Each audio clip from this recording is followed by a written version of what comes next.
நண்பர்களே வணக்கம். குடியாத்தம் குமரன்.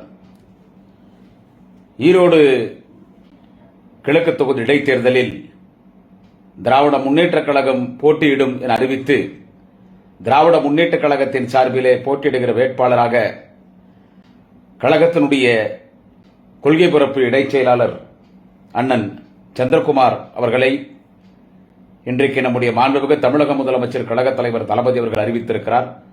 மற்றற்ற மகிழ்ச்சி. அந்த தொகுதியிலே காங்கிரஸ் கட்சியைச் சேர்ந்த மறைந்த அண்ணன் EVKS இளங்கோவன் அவர்கள் சட்டமன்ற உறுப்பினராக இருந்தார். அவர் மறைந்த காரணத்தால் இடைத்தேர்தல். அங்கே காங்கிரஸ் திராவிட முன்னேற்றக் கழகமே போட்டியிடட்டும் என்று திராவிட முன்னேற்றக் கழகத்திற்கு விட்டுக் கொடுத்த காங்கிரஸ் பேரியக்கத்திற்கு முதலில் மனமார்ந்த நன்றிகளை தெரிவித்துக் கொள்கிறோம். அந்த தொகுதியிலே குறுகிய காலத்தில் சட்டமன்ற உறுப்பினராக பணியாற்றினாலும் அண்ணன் EVKS இளங்கோவன் காங்கிரசின் மூத்த தலைவர் தந்தை பெரியாரின் பேரப்பிள்ளை அண்ணன் EVKS இளங்கோவன் அவர்கள் சிறப்பாக பணியாற்றினார். அதற்கு முன்பு அவருடைய மகன் அங்கே சட்டமன்ற உறுப்பினராக இருந்தார். அவர் மறைந்த காரணத்தால் தான் இடைத்தேர்தல். அந்த இடைத்தேர்தலில் அண்ணன் EVKS இளங்கோவன் அவர் நின்றார், வென்றார்.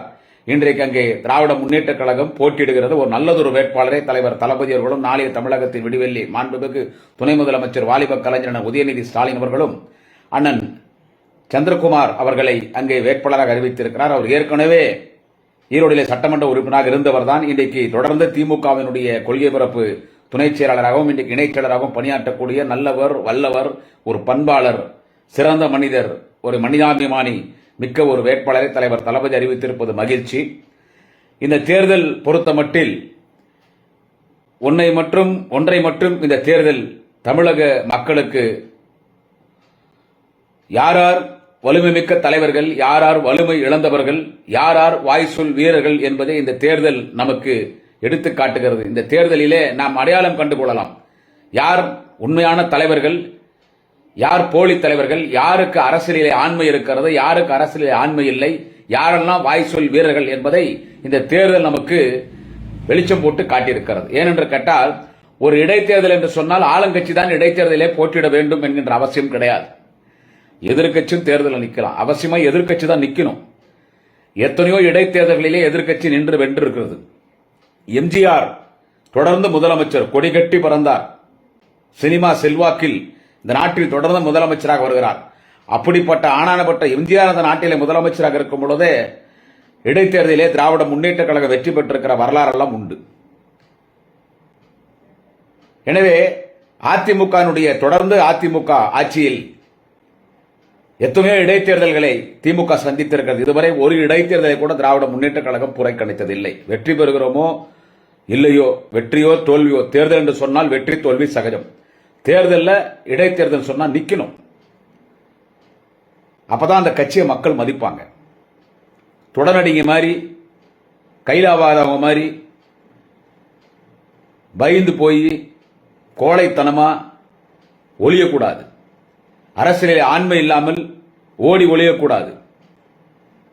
வெற்றியோ தோல்வியோ, ஒரு போர் என்று வந்தால் களத்திலே வாளேந்தி செல்ல வேண்டும். அவன்தான் உண்மையான வீரன். அப்படி தேர்தல் களம் என்று சொன்னால் வெற்றியோ தோல்வியோ களத்திற்கு வர வேண்டும். அவர்தான் உண்மையான தலைவர், அதுதான் அரசியல் கட்சி தலைவர். ஆனால் இன்றைக்கு ஈரோடு கிழக்கு தொகுதியிலே திமுகவின் வேட்பாளராக அண்ணன் சந்திரகுமார் அறிவித்த பிறகு நாங்களும் ஆவலோடு எதிர்பார்த்தோம்.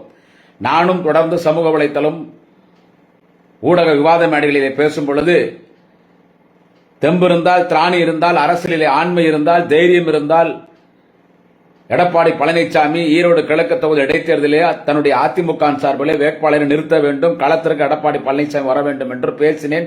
எல்லோரும் பேசினார். நானும் எதிர்பார்த்தேன். சரி, இன்னும் ஒரு வருடம் தான் இருக்கிறது, ஒரு வருடம் 2 மாதம் இருக்கிறது தமிழக சட்டமன்ற பொதுத் தேர்தல் 2026 தேர்தல். எனவே கண்டிப்பாக அதிமுக களத்திற்கு வரும். ஏனென்று கேட்டால் எடப்பாடி பழனிசாமி எவ்வளவோ பேசுறார். அவர் என்னவோ அப்படியே 100 எம்ஜிஆர் 100 ஜெயலலிதா மாதிரி பேசுறார் எடப்பாடி பழனிசாமி. கண்டிப்பா களத்துக்கு வருவாரு. ஒரு பெரிய வாக்கு வங்கி எனக்கு இருக்குதுன்னு இந்த தேர்தலில் காட்டுவார்னு நாங்கெல்லாம் நினைச்சோம். ஆனா நொண்டி சாக்கு, பைந்தாங்குழி, கோலை, அரசியல் ஆண்மை இல்ல, டுபாக் ஒரு டம்மி பீஸ்ன்றது எடப்பாடி தான் யாருன்னு வெளிச்சம் போட்டு காட்டார். என்னன்னா, நேற்றுக்கு அதிமுக சார்பில் ஆலோசனை நடத்தினோம். அதில் நாங்கள் அதிமுக சார்பில் எடுத்த முடிவு என்னவென்று கேட்டால், தேர்தல் நியாயமாக நடைபெறாது. என்னவா? ஈரோடு கிழக்கு தொகுதி இடைத்தேர்தல் நியாயமாக நடைபெறாது. அதிகார பலம் இருக்கும், பணபலம் இருக்கிறது, அவரிடத்தில் பணம் இருக்கிறது. இவர் பிச்சைக்கார தினம் காலையில் தட்டு எடுத்துன்னு அண்ணன் எடப்பாடியும் அதிமுக மந்திரிங்களும் வீடு வீடா தெரு தெருவா வீடு வீடா போய் பிச்சை எடுத்து சாப்பிட்றாங்க. அவ்வளோ கஷ்டப்படுறாங்க பாவம். அவங்கள்ட்ட பணம் இல்லை. பண பலம் இருக்கும், அதிகார பலம் இருக்கும். தேர்தல் நியாயமா நடக்காது. எனவே நாங்கள் 2026 சட்டமன்ற பொதுத் தேர்தலை பார்க்குறோம், இந்த தேர்தலை புறக்கணிக்கிறோம்ட்டாங்க. நின்னா செல்ஃப் எடுக்காது. சரி, இப்போ அதிகார பலம் இருக்கும், ஆளுங்கட்சியில் இருக்காங்க, எல்லா அமைச்சரும் வருவாங்க, பணநாயகம் இருக்கும், தேர்தல் நியாயமா நடக்காதுன்னு சொல்ற எடப்பாடி பழனிசாமி அவர்களே, இதே ஒரு வருஷத்துக்கு முன்னால அண்ணன் EVK சிலங்கனோட வேட்பாளர் நிறுத்தி அந்த தேர்தல் அதிமுக நின்னீங்கல்ல. அப்ப அந்த தேர்தலில் நீங்க பண பலம் பார்த்து பயப்படல, அதிகார பலம் பார்த்து பயப்படல, ஆளுங்கட்சி பார்த்து பயப்படல, அதிமுகவினர் திமுக தொண்டர்களை பார்த்து பயப்படல. எடப்பாடி பழனிசாமியும் அதிமுகவின் முன்னாள் அமைச்சர்களும் திமுகவின் அமைச்சர்களை பார்த்து பயப்படல. அப்பெல்லாம் எதுவும் இல்ல. அப்ப தேர்தல் நியாயமா நடந்துச்சு. இப்ப மட்டும் அப்பயும் ஆளுங்கட்சி திமுக தானே, அப்பயும் முதலமைச்சர் தலைவர் தளபதி தானே. இப்ப மட்டும் இந்த தேர்தலில் மட்டும் அதிகார பலம் இருக்கும், பண பலம் இருக்கும், தேர்தல் நியாயமா நடக்காது. அதிகாரத்தினுடைய திமுக இருக்கிற காரணத்தினால நிறைய தப்புகள் நடக்கும். அதனால இந்த தேர்தலை புறக்கணிக்கிறோம்னு சொல்றோம். நான் எடப்பாடி அவர்களே கிளீனா சொல்லுங்க, இந்த தேர்தல் நின்னா நாங்க ஜெயிக்க மாட்டோம். என்னதான் அந்த பல்ட்டி அடிச்சாலும் இப்ப நடக்கிற ஈரோடு கிழக்கு இடைத்தேர்தலில் அதிமுக டெபாசிட் கூட வாங்காது. அதனால நின்று மரியாதை போவதை விட கௌரவமா இந்த நொண்டி சாக்கு ஆளுங்கட்சி அவங்க அதிகார பலம் இருக்கும், தேர்தல் நியாயமா நடக்காது, பணநாயகம் ஜனநாயகம் இருக்காது, எனவே இந்த தேர்தலை புறக்கணிச்சிடறோம் நாங்க அப்படின்னு சொல்றது தேர்தலை நிக்கிறதுக்கு பயந்துன்னு தொடரடிங்கத்தனமா எடப்பாடி பழனிசாமி சொல்லியிருக்காரு. இதுதான் காரணம், வேற ஒன்றும் இல்லை. இன்னைக்கு விவாத மேடையில கூட அதுதான் பேசணும். ஏன் எதிர்கட்சிகள் ஈரோடு கிழக்கு தொகுதி இடைத்தேர்தலை புறக்கணிக்கிறாங்கோ? ஏன் புறக்கணிக்கிறாங்கன்னு கேட்டா ஜெயிக்க முடியாது. நான் என்ன சொல்றேன், திமுகவை நாங்க வீழ்த்துவோம், திமுக வீழ்த்துவோம், குடும்ப ஆட்சி நடக்குது, நாங்க என்னவோ சட்டம் ஒழுங்கு சரியில்லை, பெண்களுக்கு பாதுகாப்பு இல்லை, கொள்ளை அடிக்கிறாங்கன்னு பொய்யா பேசுறாரு எடப்பாடி பழனிசாமி. பொய்யிலே பிறந்த பொய்யிலே வளர்ந்த புலவர் பெருமாளே யார் என்று கேட்டால் திரு எடப்பாடி பழனிசாமி. அவர் பேசுறது பூரா போய் தான், அவர் பேசுறது பூரா போய் தான், உண்மை வாயில வரவே வராது. எவ்வளவோ வெற்றி செய்கிறார் சட்டமன்றத்தில். மாண்புமிகு தமிழ்நாட்டின் முதலமைச்சர் அன்பு தலைவர் தமிழகத்தின் தலைவர் தளபதி அவர்கள் எடப்பாடி நேருக்கு நேரம் நிக்க வச்சுன்னு எவ்வளவு வெற்றி செய்கிறார். அவர் பேசுறது மட்டும்தான், வாய் சொல்கிறது மட்டும்தான், செயல் எதுவும் கிடையாது. அவருக்கு பயம் என்னன்னு கேட்டா நம்ம கிட்ட எந்த கூட்டணி கட்சி இல்ல. எடப்பாடி பழனிசாமிக்கு ஈரோடு கிழக்கு தொகுதி புறக்கணிச்சாங்க. இதுக்கு முன்னாலே விக்கிரவாண்டியில அன்னியூர் சிவானி ஜெயிச்சாரு விக்கிரவாண்டி தொகுதியில. அந்த விக்கிரவாண்டி தொகுதியில கூட தான் நீங்க தேர்தலை புறக்கணிச்சுங்க. விக்கிரவாண்டி தொகுதி கூட தேர்தலை புறக்கணிச்சுங்க. கேட்டா அப்பயும் சொன்ன அதே சாக்கு தான், பணபலம், பணநாயகம் ஜனநாயகம் இருக்காது, தேர்தல் நியாயமா நடக்காது, அவங்கள்ட்ட அதிகாரம் இருக்குது, ஆட்சி இருக்குது, காவல்துறை அவங்கள்ட்ட இருக்குது, அதனால நாங்க தேர்தலை புறக்கணிக்கிறோம். நின்னா செயல்படுக்காது. இன்னைக்கு இங்கேயும் அதே தான். என்னது, இங்கேயும் அதே தான். இப்ப நீங்க எதிர்கட்சிகள் எல்லாம் பேசுறீங்கல்ல, இப்ப அதிமுகவும் சரி பாரதிய ஜனதா கட்சியும் சரி, ஏன்னா இப்ப நீங்க எல்லாம் ஒன்று சேர்றது, திமுக நாங்க வீழ்த்தணும் அப்படின்னு நீங்க பேசுறீங்கல்ல, எல்லா எதிர்கட்சி எல்லாம் ஒன்னா சேர்றது, அதிமுக, பாரதிய ஜனதா கட்சி, பாட்டாளி மக்கள் கட்சி. ஏற்கனவே உங்க கூட அந்த அம்மா பிரேமலதா விஜயகாந்த் இருக்கிறாங்க, எல்லாம் ஒன்று சேர்றது. அந்த அந்த அந்த அந்த கோமாளி ஒருத்தங்கிறானே, ஒரு நடிகர் ஒருத்தன் தனி பிளைட்ல திரிஷா கூட குடும்பம் நடத்தினுக்கிறானே, அந்த தமிழக வெத்து கழக தலைவர், அந்த உல்லாச நாயகன், அறிக்கை மன்னன், ஒரு ட்விட்டர்லயும் பேஸ்புக்லயும் இன்ஸ்டாகிராம்லயும் டெலிகிராம்லயும் அரசியல் பண்ற, மொபைல் போன் வச்சு அரசியல் பண்ணி சமூக வலைத்தள அரசியல் பண்ற அந்த விஜய், இன்னும் யாரு இருக்கிறாங்க எல்லாம் இந்த இடைத்தேர்தலை மட்டும் ஒன்று சேரலாம், திமுக வீழ்த்திடலாம், எல்லாம் சேர்ந்து ஒன்னா சேருவோம், யூகத்தை அமைக்கிறது நானே சொல்லித்தரேன். நீங்க யாரும் ஒன்று சேரவும் மாட்டீங்க. இன்னும் யாருக்கு யார் எப்பப்ப எவனை கவுக்குறதுன்னு உங்களுக்குள்ளேயே அவ்வளவு பிரச்சனை இருக்குது. அப்புறமா எங்கிருந்து நீங்க திமுக எதிர்க்கிறது? எனவே எடப்பாடி பழனிசாமி பயந்து ஓடி போயிட்டார். அதுதான் மிக அழகாக கழகத்தினுடைய உயர்நிலை செயல்திட்ட குழு உறுப்பினர், கழகத்தினுடைய முன்னணி தலைவர், திருவண்ணாமலை மாவட்ட கழக செயலாளர், மாண்புமிகு தமிழகத்தினுடைய பொதுப்பணித்துறை மற்றும் நெடுஞ்சாலைத்துறை அமைச்சர் அருணையன் செல்வம் அண்ணன் ஏவா வேலு சொன்னார். தொடர்ந்து 11 தேர்தல்கள் தொடர்ந்து எல்லா தேர்தலிலும் தோல்வியடைகிறார் எடப்பாடி பழனிசாமி. தோல்வி முகாமினுடைய மன்னராக இருக்கிறார் எடப்பாடி பழனிசாமி. எல்லா தேர்தலிலும் தோல்வியடைகிறார். புறக்கணிப்பு என்று விக்கிரவாண்டி இடைத்தேர்தலை புறக்கணித்தார். நாடாளுமன்ற தேர்தலிலே ஒரு மிகப்பெரிய எந்த அளவுக்கு பணி இல்லை, ஏதோ பேரளவில் நின்றார்கள், போனாங்க, டெபாசிட் இழந்தாங்க. இந்த தேர்தலும் புறக்கணித்திருக்கிறார். எனவே எல்லா தேர்தலும் புறக்கணிக்கிற எடப்பாடி பழனிசாமி அரசியலிலே அவர் ஒரு ஆண்மை இல்லாதவர், ஒரு கோழை, கையிலாகாதவர், ஒரு தொடர்நடிகை, பயந்தாங்குழி. திமுகவை பார்த்து பயப்படுகிறார். மாண்புமிகு தமிழ்நாட்டின் முதலமைச்சர் தளபதியை பார்த்து அஞ்சுகிறார். எந்த தேர்தல் வந்தாலும் புறக்கணிக்கிறேன் என்று சொல்லுகிற எடப்பாடி பழனிசாமி வருகிற 2026 சட்டமன்ற பொதுத் தேர்தலை கூட இதே ஞாபகத்திலே அந்த தேர்தலையும் புறக்கணிப்பேன் என்று சொன்னாலும் சொல்லுவார். கேட்டால் எப்படி இடைத்தேர்தலில் அதிகார பலம், பணபலம், தேர்தல் நியாயமா நடக்காது என்று சொல்லுகிறாரோ இதையே சொன்னாலும் சொல்வார். 2026 கூட அதிகார பலம், பணபலம், தேர்தல் நியாயமா நடக்காது. எனவே 2026 தேர்தலை புறக்கணிக்கிறோம் என்று ஞாபகம் மருதியாக அதையும் புறக்கணித்தாலும் புறக்கணித்திடுவார். எடப்பாடி பழனிசாமி ஒரு கோழை, கையிலாகாதவர் என்று மிகவும் அழகாக எடப்பாடியை குறித்து ஆய்வு செய்து, எடப்பாடி பழனிசாமி என்றால் என்ன, வாய்ச்சொல் வீரர், அவர் செயலிலே டம்மி பீஸ், ஜீரோ, தளபதி முன்னாள், அவர் ஒரு ஆளே கிடையாது என்பதை தன்னுடைய அறிக்கையிலே மாண்புமிகு அண்ணன் ஏவா வேலு அவர்கள் தெளிவாக தெரிவித்திருக்கார். அதை தான் நானும் சொல்கிறேன். நான் என்ன சொல்றேன்னா, தேர்தலில் அதாவது உங்களுக்கு வேணா எடப்பாடி பழனிசாமி உங்களுக்கு வேணா தைரியம் இல்லாம இருக்கலாம் தேர்தலை எதிர்கொள்வதற்கு. ஆனா உங்க கட்சி தொண்டை இருக்கான்ல, அதிமுக தொண்டை, வெறி பிடிச்ச தொண்டை தான் திமுக தொண்டை மாதிரி. அன்னைக்கு நான் அதிமுக தொண்டனை நான் குறைச்சி மதிப்பிட மாட்டேன். ஒரு தேர்தல் நிக்கணும், வெற்றியோ தோல்வியோ, அப்பதான் கட்சி நடத்த முடியும். கட்சி நடத்துறதுக்கு ஒரு தகுதி இல்லாத ஒரு மனிதர் எடப்பாடி பழனிசாமி என்பதற்கு இதே ஒரு எடுத்துக்காட்டு. நீ தேர்தலை புறக்கணிக்கிற பாரு, இதே தான் எடுத்துக்காட்டு. தேர்தலில் நிற்கும் 4 பேர் 4 ஊருக்கு போனோம், பொட்டி தூக்கின்னு அங்கே போய் அங்கே தங்கி இடைத்தேர்தலில் வேலை பார்க்கணும். அது கட்சியினுடைய வளர்ச்சி. அங்கே வேலை பார்த்தாதான் அவனுக்கு வர 2026 சட்டமன்ற பொதுத் தேர்தலில் அவனுக்கு இன்னும் இன்ட்ரெஸ்ட் வரும் வேலை செய்யறதுக்கு. இது ஒரு கட்சி நடத்துகிற ஒரு தலைவனுக்கான அழகு.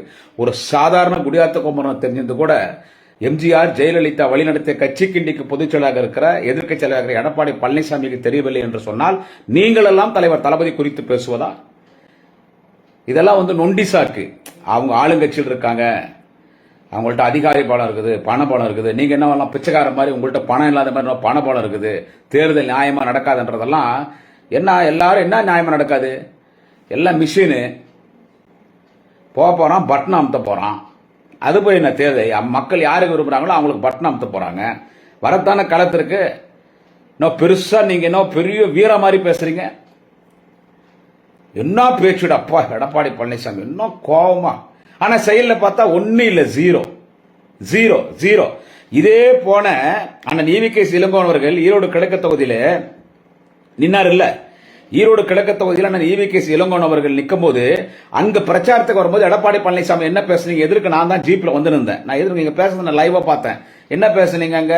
ஏன்னா நீங்க வரும்போது எங்கேயுமே கூட்டம் இல்ல, எல்லா கூட்டம் திமுக ஆபீஸ்ல உட்காந்துதாங்க, பட்டியல உட்காந்துதாங்க, எல்லாம் யாரும் கூட்டம் இல்ல. உடனே எடப்பாடி கோவம் வந்துச்சு. நீ எடப்பாடி பழனிசாமி என்ன பேசுன? முதலமைச்சர் தலைவர் தளபதி திமுகவின் அமைச்சர்களை பார்த்து எடப்பாடி பழனிசாமி பேசுறது ஞாபகம் இருக்குதா? நீங்க எல்லாம் மீச வச்ச ஆம்பளையா இருந்தா, வேட்டி கட்டின ஆம்பளையா இருந்தா, நீங்க எல்லாம் ஆம்பளையா இருந்தா களத்திற்கு வாங்க, எல்லாம் வெளியே வாங்க. ஏன் ஒளிஞ்சு நிக்கிறீங்க? வேட்டி கட்டின ஆம்பளையா இருந்தா, மீச வச்ச ஆம்பளையா இருந்தா வாங்க களத்துக்கு, என் முன்னால நில்லுங்கன்னு வீர ஆவேசமா பேசுனீங்க எடப்பாடி பழனிசாமி. இப்போ நான் உங்களை கேட்கிறேன், நீங்க மீச வச்ச ஆம்பளையா இருந்தா, நீங்க வேஷ்டி கட்டின ஆம்பளையா இருந்தா, நீங்க உண்மையிலேயே ஆண்மையா இருந்தா, உண்மையிலேயே ஆம்பளையா இருந்தா, அரசியலிலே உங்களுக்கு ஆண்மை இருந்தால் மீண்டும் சொல்லுகிறேன் எடப்பாடி பழனிசாமி அவர்களே, நீங்கள் சொன்னதே உங்களுக்கு திரும்பி சொல்லுகிறேன். நீங்கள் மீச வைத்த ஆம்பளையாக இருந்தால், வேட்டி கட்டி ஆம்பளையாக இருந்தால், அரசியலிலே ஒரு ஆண்மை உள்ள தலைவனாக இருந்தால், இந்த ஈரோடு கிழக்கு தொகுதியில் அதிமுக சார்பில் வேட்பாளரை அறிவித்துட்டு களத்திற்கு வர தயாரா? வர மாட்டார். ஏன்னா நான் சொன்னது இதுல எதுவுமே அவர் கிடையாது. இன்னைக்கு எதிர்க்கட்சியோட நிலைமை இதுதான். திமுகவை எதிர்ப்பதற்கு தெம்பும் திராணியும் கிடையாது. சும்மா சட்டமன்றத்தில் பேசுவாங்க, அறிக்கை விடுவாங்க, அவங்க கட்சி நிகழ்ச்சியில பேசுவாங்க, அதோடு சரி. பாரதிய ஜனதா கட்சி எங்க அந்த அண்ணாமலை சாட்டை எடுத்து அடிச்சுக்கினானே, சாட்டை எடுத்தாச்சு. அது ஏதோ கோயில்ல முருகருக்கு கடவுள், நம் தமிழ் கடவுள் முருகருடைய வழிபாடு நேரங்காலம் சரியில்லைன்றதுனால 6 முறை சாட்டையால் அடிச்சுக்கணும், பச்சை வேஷ்டி கட்டணும், செருப்பு போடாம பழனி கோயிலுக்கு போனோன்னு அந்த ஜோசியர் சொன்னத இந்த ஆள் நடைமுறைப்படுத்துறான். அதுக்கு இந்த ஆள் சொன்ன சாக்கு என்னன்னு கேட்டா தூக்கி நம்ம மேல போட்டான். அண்ணா பல்கலைக்கழகத்தில் நடந்த அந்த ஒரு மனவேதனையான ஒரு சம்பவம். அதுக்கும் அப்புறமா இந்த ஆட்சி அகற்றும் வரை காலில் செருப்பு போட மாட்டோம்னு சொல்லி ஒரு சீன் போட்டான் பாரத்தன். சாட்டை அடிச்சு பச்சை வேஷ்டி கட்டி இந்த காலில் செருப்பு இப்ப செருப்பு போட ஆரம்பிச்சிட்டான். இப்ப ஷூ போட்டு சுத்தறான். இருந்தாலும் அந்த அண்ணாமலை அவ்வளவு வாய்க்கிலேயே பேசுறீங்கல்ல, என்ன ஒரு டிஎம்கே ஃபைல்ஸ் 1 2 3 4ன்னு போய் கவர்னர் RSS ரவி அவர்களை சந்தித்து ஃபைல் கொடுத்துட்டே இருக்கிற இல்ல என்ன? அந்த அண்ணாமலை இந்த ஈரோடு கிழக்கு தொகுதி வர வேண்டியதானே, வேட்பாளர் போட வேண்டியதானே? ஒரு 10 பேர் இருக்க மாட்டான் பிஜேபிக்கு ஈரோடு கிழக்கு தொகுதியில் 10 பேர் இருக்க மாட்டான். அங்க வேட்பாளர் போட வேண்டியதானே, வெற்றியோ தோல்வியோ பார்க்க வேண்டியதானே? இன்னைக்கு பாரதிய ஜனதா கட்சி, நீ அதிமுக நம்பிக்கிற, அவன் உன்ன நம்ப மாட்டான். 2 பேருக்குள்ள சண்டை. அது என்ன உங்களுடைய பிரச்சனை தெரியல, சக்காலச்சி தகராறாகுது. எவன் ஏ டீம் எவன் பி டீம் தெரியல. சோ பிஜேபி நீங்க பயந்து திமுக தலைவர் தளபதியை பார்த்து, முக்கியமா மாண்புமிகு அண்ணன் துணை முதலமைச்சர் நாளைய தமிழக விடுதலை அண்ணன் உதயநிதி ஸ்டாலின் அவரை பார்த்து பயந்து ஓடியாச்சு. அதிமுக ஓடிட்ட, பாஜக ஓடிட்ட, வேற என்ன அரசியல் கட்சி? பாட்டாளி மக்கள் கட்சி. அவங்க அங்க பாட்டாளி மக்கள் கட்சி ஈரோடுல கிடையாது, அங்க கிடையாது. அப்படியே தேர்தலில் நிக்கணும்னா கூட ஐயாவை பார்த்து ஒரு பொட்டி கொடுக்கணும்.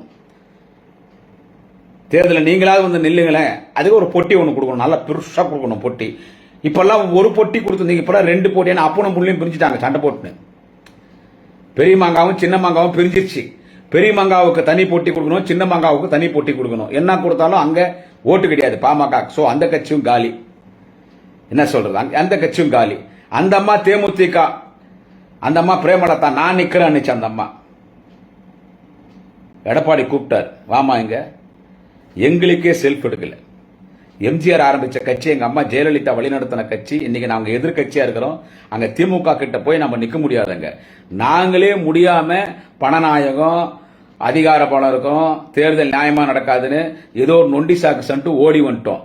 உனக்கு ஈரோடு கிழக்கு தொகுதியில தேமுதிக 1000 ஓட்டு கூட இருக்காது. 1000 ஓட்டு கூட இருக்காது. நீ இப்ப அதிமுக கூட்டணியில் இருக்கிற. இப்ப நீ அங்க போய் வேட்பாளர் நின்னா நான் உன்னை ஆதரிக்கணும், பிரச்சாரத்துக்கு வரணும். நானே என் வேட்பாளரை போடலன்னா உனக்கு நான் பிரச்சாரத்துக்கு வர முடியுமா? இல்ல நீ தாங்க டெபாசிட் இல்ல, நோட்டா கீழே போயிடுவேன், எங்க மானத்தை வாங்காத, அதனால நிக்காத. அப்படி நிக்கிறதாண்டா அதிமுக கூட்டணியில இருந்து வெளியே போய் நில்லு, எங்க ஆதரவு இல்லன்னு அந்த அம்மாவை நாங்க நிக்கலன்ட்டாங்க. சோ அங்க களத்துல எதிரிகளே இல்ல. திமுகவின் வேட்பாளர் கொள்கை பரப்பு இணைச் செயலாளர் அண்ணன் சந்திரசேகர் கிட்டத்தட்ட ஈரோடு கிழக்கு தொகுதியில் அண்ணன் போஸ்ட் மாதிரி அந்த இவன் ஒருத்தன் வருவான், அந்த புறம்போ கொத்தங்கறான் பாருங்க. என்ன சொல்றது, அந்த புறம்போ கொத்தன், அந்த கண்டவனுக்கு பிறந்தவன் செருப்பத்துன்னு மடக்கி மடக்கி அடிக்கணும். தொடர்ந்து தந்தை பெரியாரை குறித்தும் தலைவர் கலைஞரை குறித்தும் பேசின ஒரு நாதாரி புள்ள ஒருத்தன், ஒரு நாதாரி ஒருத்தன் இருக்கிறான் இல்ல, அந்த சைமன் செபாஸ்டியன், அந்த சாமான் பையன், அவன் நிப்பான்.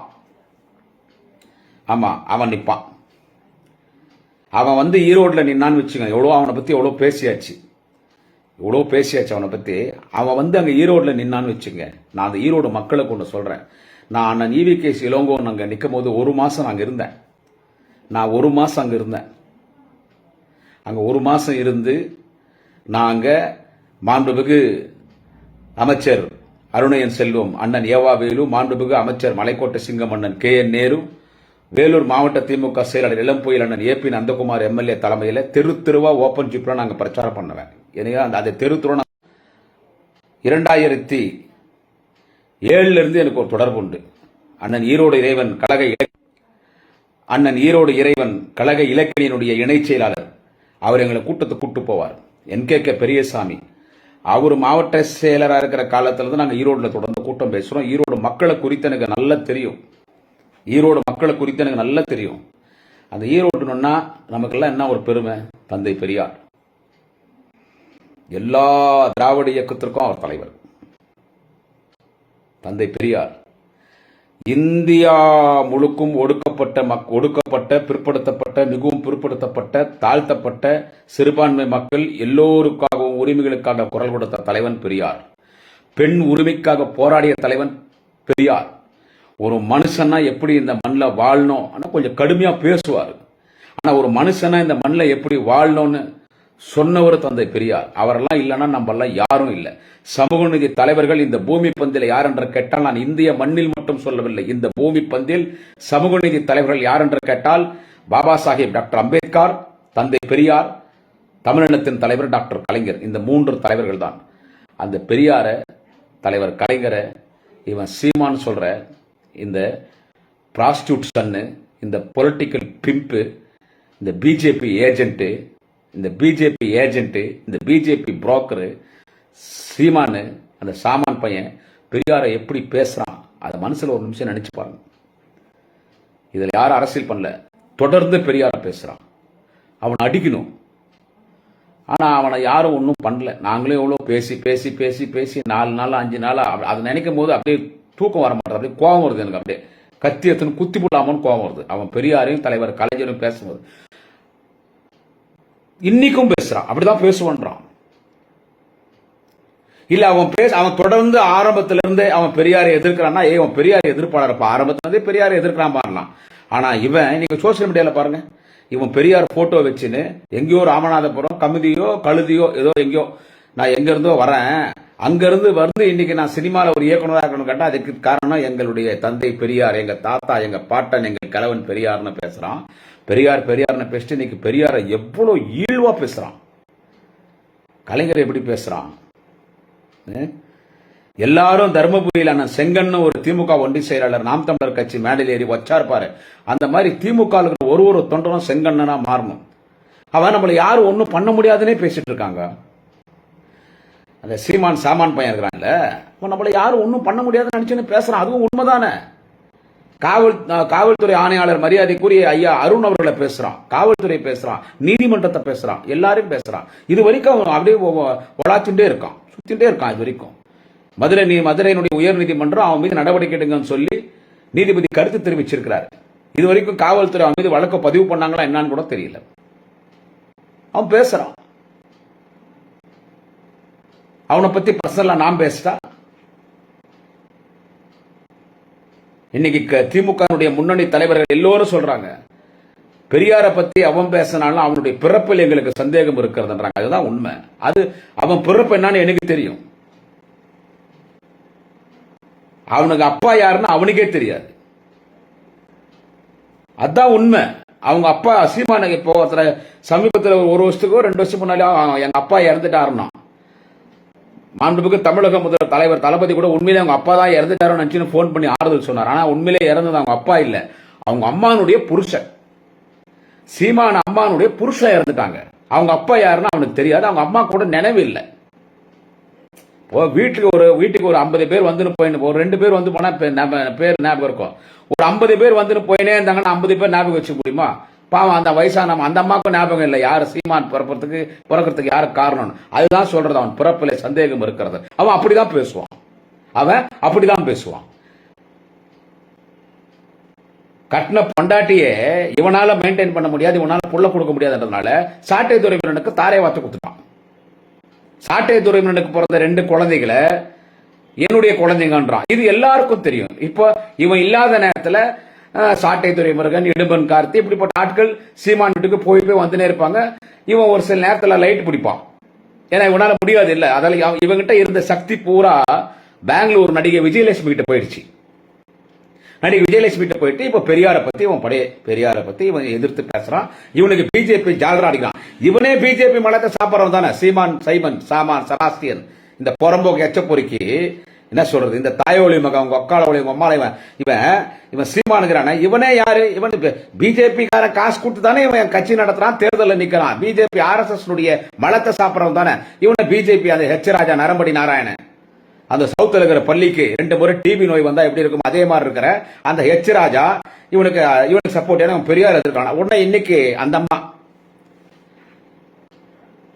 பம்பளையா இருக்கிறாங்க, 2 மாநில கவர்னரா இருந்தாங்க, ஒரு தமிழர், குமரி ஆனந்தம் பொண்ணு. அதனால நான் வார்த்தையோட விரும்பல.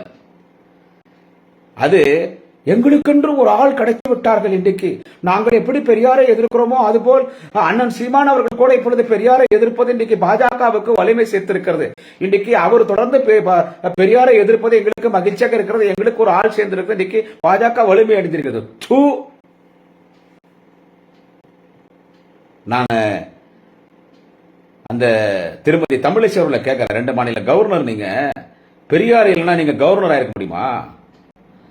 அவன் அந்த புறம்போக்கு பையன், அவன் ஒரு பிராஸ்டியூட் சொன்னவன், அவன் ஒரு பிம்பு, அவன் சீமான், அவனுக்கு சப்போர்ட் பண்ணி அவனுக்கு பார்ஷாலிட்டி பண்றீங்களா? அவன் பெரியார் அவன் விமர்சனம் பண்ண உடனே எங்களுக்கு ஒரு ஆள் கிடைச்சிட்டான், எங்க கொள்கையை ஒரு பின்பற்றாருன்னு பேசுறிய. ஏமா நான் தமிழிசையை கேட்கிறேன், பெரியார் எல்லாம் நீங்க கவர்னரா இருக்க முடியுமாமா? பெரியார் இல்லைன்னா நீங்க டாக்டரா இருக்க முடியுமாமா? பெரியார் இல்லைன்னா நீங்க டாக்டரா இருக்க முடியுமா? பெரியாரும் கலைஞரும் அண்ணாவும் இல்லைன்னா நீங்க டாக்டரா இருக்க முடியுமா? முடியுமா? 2 மாநிலத்துக்கு நீங்க ஒரு கவர்னரா இருக்க முடியுமா? முதல்ல நீங்கள் பெண், வீட்டு விட்டு வெளியே வந்திருக்க முடியுமா? தமிழிசை கேட்கிறேன், அவன் சீமான சப்போர்ட் பண்றிய, அவன் பெரியார தட்டுறான்னு சப்போர்ட் பண்றிய, நீ வீட்டு விட்டு வெளியே வந்திருக்க முடியுமா? நான் தமிழிசை கேட்கிறேன். நீ வீட்டு விட்டு வெளியே வந்தா தானே டாக்டர் படிக்கிறதுக்கு, அப்புறமா நீ அரசியலுக்கு வர்றதுக்கு, அப்புறமா நீ கவர்னர் ஆகிறதுக்கு, எல்லாத்துக்கும் யார் காரணம்? பிள்ளையார் சொல்லி போடுவாங்க இல்ல, நம்ம எல்லாம் சாமி கும்பிடுவோம், பெரியார் சாமி கும்பிட மாட்டாரோ, பிள்ளையார் செலுத்திக்கு போட்டு படைச்சவர், நம்ம லாங்குவேஜ்ல சொல்றேன். உங்களுக்கு எல்லாம் இன்னைக்கு பிள்ளையார் சொல்லி போட்ட எல்லா பெண்களுக்கும் பெரியார், அவரை குறிச்சு அந்த புறம்போக்கு பையன், கண்டவனுக்கு பிறந்தவன், வசந்த நேரத்தில் ஆடு மாடுக்கு பிறந்தவன், விருதாளிக்கு பிறந்தவன், அப்போ யாருன்னே தெரியாது, அவங்க அம்மாக்கே தெரியாது இவன் பிறக்கிறதுக்கு காரணம் யாருன்னு. அப்படிப்பட்ட ஒரு ஈன பிரிவி அவன் பெரியார வந்து விமர்சிக்கிறான்னா அது எனக்கு மகிழ்ச்சி, எங்களுக்கு ஒரு ஆள் கிடைச்சிட்டாருன்னு தமிழிசை பேசுதுன்னா அதான் கடவுள்னு ஒருத்தன் இருக்கிறான்றது, அதான் கடவுள் ஒருத்தக்கிறான்றது. நின்று தேர்தல டெபாசிட் போச்சு, தேர்தல நின்று டெபாசிட் போச்சு. அதை தமிழிசை வந்து இவன் சப்போர்ட் பண்ணுது. யோசிச்சு பார்க்கணும். நான் இங்க சமுதாயம் பேச நான் விரும்பல, ஏன்னா நான் கான்ட்ரவர்சியா எப்பவுமே நான் இந்த ஜாதி, இந்த மதம், கடவுள் விஷயத்துல பேசி நான் சிக்கல் எப்பவுமே மாற்றதில்லை. எதிர்கட்சிகளே வச்சு செய்வேன், அதனால எவ்வளவு பிரச்சனை சந்திக்கிறேன், அதனால எவ்வளவு பிரச்சனை சந்திக்கிறேன். இன்றைக்கு எல்லா சமுதாய மக்களும் உயர்ந்து நிற்கிறார். இன்றைக்கு மிகுந்த மரியாதைக்குரிய நாடார் சமுதாயத்தின் மக்களுடைய நிலைமை ஒரு நேரத்தில் எப்படி என்னென்ன கொடுமைக்கு ஆளாக்கப்பட்டார் நாடார் சமுதாயத்தினுடைய பெண்கள், கொஞ்சம் யோசிச்சு பாருங்க, கொஞ்சம் யோசிங்க. அதெல்லாம் நாங்க வெளியே சொல்ல விரும்பல. ஆனா அந்த கொடுமைக்காக குரல் கொடுத்தவர் யார்? நாடார் சமுதாயத்திற்காகவும் நாடார் சமுதாயத்தின் பெண்களுக்காகவும் என்னென்ன கொடுமைகள் நடந்தது, அதை நான் வெளியே சொல்ல விரும்பல. மிகுந்த மரியாதைக்குரிய நாடார் சமுதாயத்தின் மக்கள் இன்றைக்கு உலகத்தில் அவர்கள் உயர்ந்து நிற்கிறார்கள். தொழில் ரீதியாக எல்லா வகையிலும் இன்றைக்கு உயர்ந்து நிற்கிறார்கள்.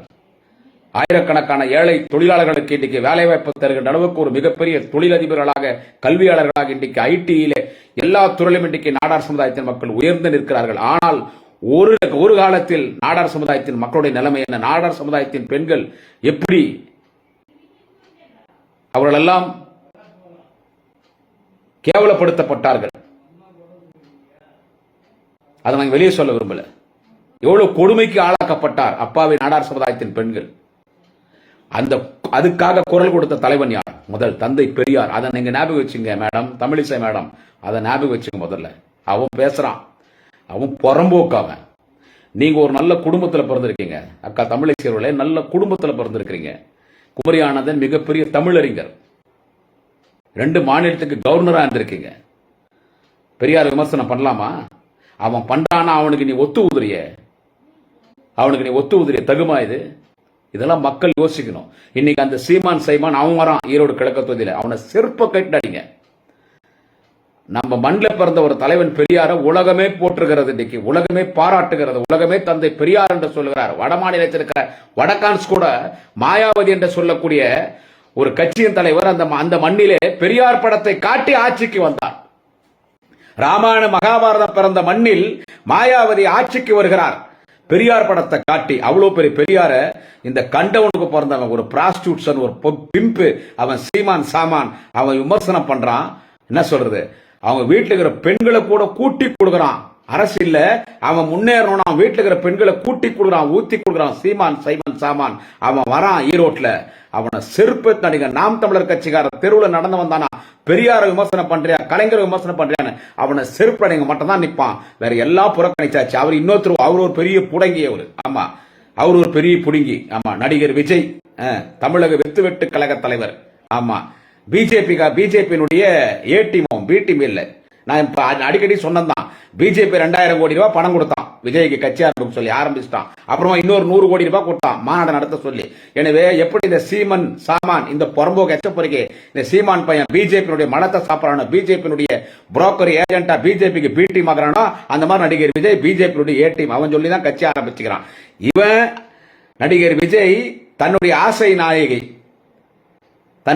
நாயகி ஆமா திரிஷாவுக்கு கள்ள புருஷன். இந்த தமிழக வெத்துவெட்டு கழகத்தில் விஜய் அவங்க உல்லாசமா இருக்கிறதுக்கு பிஜேபி அவங்களுக்கு தனி பிளைட் கொடுக்குறான். நடிகர் விஜய்க்கு விலகு பிடிக்கிறான் பிஜேபி. நடிகர் விஜய்க்கு கூட்டி கொடுக்குறான் பிஜேபி. நடிகர் விஜய்க்கு திரிஷாவை ஊத்தி கொடுத்து தனி பிளைட்ல அனுப்புறான். அவன் திமுக பத்தி பேசுறான்.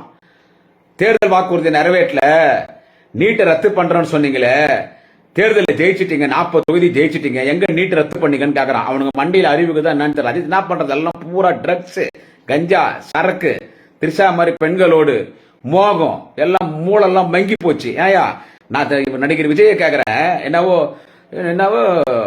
பாட்டெல்லாம் படிக்கிறான். எத்தனை காலம் தான் ஏமாற்றுவாய் இந்த நாட்டிலேன்னு சொல்லி அவருடைய டெலிகிராம் பக்கம், அவருடைய இன்ஸ்டாகிராம், அவருடைய ட்விட்டர், அவருடைய ஃபேஸ்புக் பக்கம் அவர் பதிவு போடுறார். அது எவனை எழுதி கொடுத்தான். நீட்டை ரத்து பண்றேன்னு சொன்னீங்களே, 40 தொகுதி ஜெயிச்சு ரத்து பண்றீங்களா? யோ லூசே, உனக்கு ஓனர் இருக்கான் பார். நீ யார்கிட்ட 2000 கோடி பணம் வாங்கி, நீ யார்கிட்ட 100 கோடி வாங்கி வச்சிருக்கிறியோ, உன்னை கட்சி ஆரம்பிக்க சொன்ன ஓனர் இருக்கிறான் பார் பிஜேபி நரேந்திர மோடி. அவங்க தான் ஆட்சியில் இருக்காங்க. நாங்க தமிழ்நாட்டில் மட்டும் தான் ஜெயிச்சோம், நாங்க ஆட்சிக்கு வரல. ஒன்றியத்துல நாங்க ஆட்சிக்கு ஐஎன்டிஏ கூட்டணி தலைவர் தளபதியுடைய பிரதிநிதி அங்க பிரதமரா தான் நீட் ரத்து பண்ணிருப்போம். நாங்களா பிரதமரா இருக்கிறோம். அது கூட தெரியாம, அந்த சராசரி அறிவு கூட இல்லாம அவன் பாதையை போட்டு, அந்த நடிகர் விஜய் அதனால ஒரு பவுடர் ஒண்ணு போட்டு இப்படி இழுக்கிறாங்க. அப்படி பவுடர் இழுத்துட்டு திரிஷா மேல கைய போட்டுன்னு செல்போன்ல திமுக எதிர்க்கிறாராம். புடங்கிறதுக்கு களத்துக்கு வராதவன் நடிகர் விஜய். வெள்ளம் பாதிக்கப்பட்ட போது வரல, கேட்டா கூட்டம் வந்துருமா வந்தா. அப்புறமா புடங்க கட்சி ஆரம்பிச்சீங்க, நலத்திட்ட உதவிகள் வழங்குறேன்னு சொல்லி பனையூரோ என்னவோ அங்க ஈசிஆர்ல அந்த இடத்துக்கு பங்களாக்கு வர சொல்ற. ஒரு சந்துக்குள்ளயும் பொந்துக்குள்ளயும் பங்களாக்குள்ளயும் தனி பிளைட்லயும் கேராவேன்லயும் பொம்பளையும் கூட ட்ரக்ஸ போட்டு சரக்க போட்டு அரசியல் பண்ற விஜய் அவன் திமுக விமர்சனம் பண்றான். நாங்க என்ன 2026 ஆட்சிக்கு டைரக்டா நான் புடுங்குவேன்னு சொல்ற விஜய் எங்கடா போன இந்த இடைத்தேர்தல? அவனும் தேர்தலை புறக்கணிச்சிட்டான். பயம். சோ எல்லாம் பயந்தாங்குளிங்க, எல்லாம் தொடரடிங்க. அரசியல் எவனும் ஆண்மை இல்ல திமுகவை எதிர்ப்பதற்கு. எனவே இதுல இருந்து என்ன தெரியுது என்று கேட்டால், தமிழக அரசியலில் இன்றைக்கு எதிரிகளே இல்லாத ஒரு தலைவர் யார் என்று கேட்டால், திராவிட இனத்தின் தலைவர் வாழும் கலைஞர், வாழும் பெரியார், வாழும் அண்ணா தலைவர் தளபதி மு.க. ஸ்டாலின், நாளைய தமிழகம் துணை முதலமைச்சர் அண்ணன் உதயநிதி ஸ்டாலின், திராவிட முன்னேற்ற கழகம், ஐஎன்டிஏ கூட்டணி. எங்களை எதிர்ப்பதற்கு ஆள் இல்லை. இதை ஆணவத்தோடு சொல்லவில்லை, இதுதான் யதார்த்தமான உண்மை. பாவம் அந்த அம்மா ஜெயலலிதா சொன்னாங்க, கண்ணு கட்டிய தூரத்துக்கு எதிரி இல்லைன்னு. கூடவே சசிகலா சோழியை முடிச்சு விட்டான். ஆனால் உண்மையிலே அரசியலில் இன்றைக்கு எதிரிகள் எங்களுக்கு பெரிய எதிர்ப்பு இருப்பது போல் இன்னைக்கு பத்திரிகையாளர் மீட்டிங்ல பாவலா காட்டுறது, எடப்பாடி பழனிசாமி வாய்க்கிலேயே பேசுறது, களத்துக்காரனா வராங்களான்னு கேட்டா யாரும் கலக்கத்துக்கு வரல. இந்த கண்டவனுக்கு வந்தவன் அங்கங்க வசூல் பண்ணிக்கின்னு இந்த தேர்தல் நிக்கிறதுக்கு வரான். என்ன சொல்றது, தேர்தல் நிக்கிறதுக்கு வரான். இன்னைக்கு கூட நடிகை விஜயலட்சுமி ஆத்தி ஊத்துன்னு ஊத்திக்கிறான் இவனை யார விஜய. வாடா பெங்களூருக்கு வாடா, சூடா ஹாட்டா ஸ்ட்ராங்கா என்னுடைய யூரின் குடுக்குற குடிச்சு போடான்றான் அந்த பொம்பளை. நடிகை விஜயலட்சுமி இன்னைக்கு கூட சொல்லிக்குது, பெரியார பத்தி பேசுற, பெங்களூர் வாடா, உனக்கு ஹாட்டா நல்ல ஹாட்டா ஸ்ட்ராங்கா என்னுடைய யூரின் தர குடிச்சிட்டு போடான்னு சொல்லி காரி துப்பிக்குது அந்த விஜயலட்சுமி.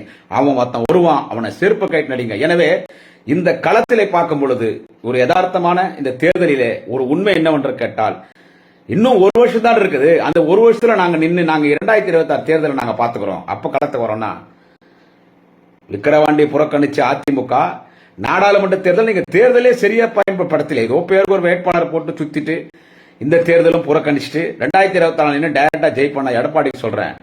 நான் முதலமைச்சர் ஆகிற அந்த கனவு மட்டும் தயவு செஞ்சு குப்பத்தொட்டில் போட்டுருக்கேன். அந்த கனவு காணாதீங்க, தண்ணியில் எழுதி வச்சுங்க. நீங்க முதலமைச்சர் ஆகுன்றது. எதிர்கட்சி தலைவர் ஆகிறது எடப்பாடி பழனிசாமி கஷ்டம், எதிர்கட்சி தலைவர் ஆகிறதே கஷ்டம். ஏதோ அன்னைக்கு கூவாத்தூர்ல சசிகலா காலில் போய் டேபிள் உள்ள போய் சசிகலா காலில் உளுந்து கெட்டியா பிடிச்சிக்கனால அந்த பொம்பளை நம்பி சசிகலா காலு உனக்கு முதலமைச்சர் பதவி பிச்சை போட்டுச்சு. மற்றபடி எடப்பாடி பழனிசாமி எங்கள் தலைவர் தளபதிக்கு நிகரான தலைவர் நீயும் இல்ல, அந்த பாமக இருக்கிற சின்ன டாக்டரும் இல்ல, பெரிய டாக்டரும் இல்ல, பொட்டிமணியும் இல்ல, இவரு டாக்டர் ராமதாசும் கிடையாது. பிஜேபி பரதேசி பசங்க. அவனுங்க எங்களுக்கு ஒரு ஆளே கிடையாது. அவன் அண்ணாமலை எச்சப்பொறிக்கு புறம்போக்கு சாட்டை செருப்பு அவனும் கிடையாது. அவர் தமிழ் மாநில காங்கிரஸ் பாவம். அது ஊருக்கு வேலூர் மாவட்டத்தில் டோட்டலா ஒரு ஆட்டோல ஏத்திடலாம். அந்த அக்கா விஜயகாந்த், அந்த அக்கா பிரேமலதா விஜயகாந்த், அது வாய்க்கிலேயே சும்மா கத்துது. வேலூர் மாவட்டத்தில் ஒரு வேன்ல ஏத்திடலாம். 13 பேர் 14 பேர் இருப்பாங்க. இதுதான் இன்னைக்கு எதிர்கட்சியோட கண்டிஷன். வாக்கு வங்கி இருக்கிற ஒரு கட்சி அதிமுக, அவங்களே பயந்து ஓடிட்டாங்க. அப்பாவி அதிமுக தொண்டனை இன்னைக்கு எடப்பாடி பழனிசாமி தன்னுடைய ஆதாயத்திற்காக இன்னைக்கு அடமானம் வைத்து அந்த கட்சியை எடப்பாடி பழனிசாமி முடிச்சாச்சு. அந்த கட்சியை எடப்பாடி பழனிசாமி முடிச்சாச்சு. எனவே இன்னைக்கு இதுதான் நிலைமை. அந்த ஒரு புறம்போக்கு வருவான், பெரியார் குறித்து பேசுகிறவன், அவன் பிறப்புல சந்தேகம் எல்லாரும் சொல்றாங்க. அழகா சொன்னார் நடிகர் சத்யராஜ். தொடர்ந்து தந்தை பெரியாரை எதிர்க்கிறார்கள். 100 வருஷமா எதிர்க்கிறான். சீசன் ஒருத்தன் வரான், இப்போ ஒருத்தன் வந்திருக்கிறான். சிரிப்பு தான் வருது. என்னுடைய ஆழ்ந்த அனுதாபங்களை தெரிவித்துக்கிறேன்னு சொல்லிட்டார். எனவே இந்த ஈரோடு கிழக்கு தொகுதியிலே எதை காட்டுகிறது என்று கேட்டால், தமிழக மக்கள் ஏற்றுக்கொண்டிருக்கிற ஒரே தலைவர் தளபதி ஸ்டாலின், திராவிட முன்னேற்ற கழகம், INDA கூட்டணி. எனவே இந்த ஈரோடு கிழக்கு தொகுதி இடைத்தேர்தலில் என்ன முடிவு திமுகவிற்கு கிடைக்கிறதோ இதே முடிவுதான் 2026 திராவிட முன்னேற்ற கழகம் 200க்கும் அதிகமான தொகுதியில் வெற்றி பெறும் தெரிவித்துக் கொண்டு நல்லதொரு வேட்பாளர் ஈரோடு கிழக்கு தொகுதியிலே தலைவர் தளபதி, நாளைய தமிழகம் மாண்புமிகு அண்ணன் வாலிப கலைஞர் அண்ணன் உதயநிதி ஸ்டாலின் அறிவித்திருக்கிறார். திமுகவின் கொள்கை பரப்பு இணைச் செயலாளர் அண்ணன் சந்திரசேகர் எனக்கு ரொம்ப வேண்டியவர். அவர் கொள்கை பரப்பு இணைச் செயலாளர், நான் கொள்கை பரப்பு துணை செயலாளர். தொடர்ந்து அவரோடு நான் பணியாற்றி வருகிறேன். எனவே எங்கள் அணி, எங்கள் கொள்கை விளக்கணி, எங்கள் கொள்கை பரப்பு இணைச் செயலாளர் தலைவர் தளபதியின் ஆதரப்பட்ட வேட்பாளர், நாளைய தமிழகம் வாலிப கலைஞர் மாண்புமிகு அண்ணன் உதயநிதி ஸ்டாலின் ஆதரப்பட்ட வேட்பாளர், INDA கூட்டணி தலைவர்களின் ஆதரப்பட்ட வேட்பாளர், INDA கூட்டணியின் வேட்பாளர், திமுக வேட்பாளர் அண்ணன் சந்திரகுமார் அவர்களுக்கு உதயசூரிய சின்னத்தில் வாக்களிங்கள். உதயசூரிய சின்னத்தில் வாக்களிங்கள். நன்றி, வணக்கம். குடியாத்தம் குமரன்.